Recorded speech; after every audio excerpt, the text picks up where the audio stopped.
દે છે ત્યારબાદ મહિલાઓ સહિત ટોળામાં હાજર લોકો મૂર્તિ પર પથ્થર ફેંકે છે।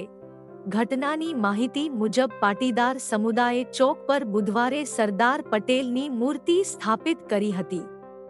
ત્યારબાદ આજે ગુરુવારે સવારે કેટલાક લોકોએ ટ્રેક્ટરની મદદથી મૂર્તિને નીચે પડી દીધી હતી। ત્યારબાદ બંને સમુદાયો વચ્ચે ઘર્ષણ થયું હતું। પોલીસે જણાવ્યું હતું કે લોકો ડો ભીમરાવ આંબેડકરની પ્રતિમા સ્થાપિત કરવા ઈચ્છતા હતા અને સ્થાનિક પંચાયત તેના પર વિચાર પણ કરી રહી હતી। એ પહેલા સરદાર પટેલની મૂર્તિ સ્થાપી દેવામાં આવી હતી।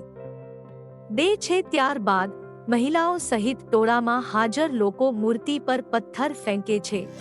ઘટનાની માહિતી મુજબ પાટીદાર સમુદાયે ચોક પર બુધવારે સરદાર પટેલની મૂર્તિ સ્થાપિત કરી હતી। ત્યારબાદ આજે ગુરુવારે સવારે કેટલાક લોકોએ ટ્રેક્ટરની મદદથી મૂર્તિને નીચે પડી દીધી હતી। ત્યારબાદ બંને સમુદાયો વચ્ચે ઘર્ષણ થયું હતું। પોલીસે જણાવ્યું હતું કે લોકો ડો ભીમરાવ આંબેડકરની પ્રતિમા સ્થાપિત કરવા ઈચ્છતા હતા અને સ્થાનિક પંચાયત તેના પર વિચાર પણ કરી રહી હતી। એ પહેલા સરદાર પટેલની મૂર્તિ સ્થાપી દેવામાં આવી હતી।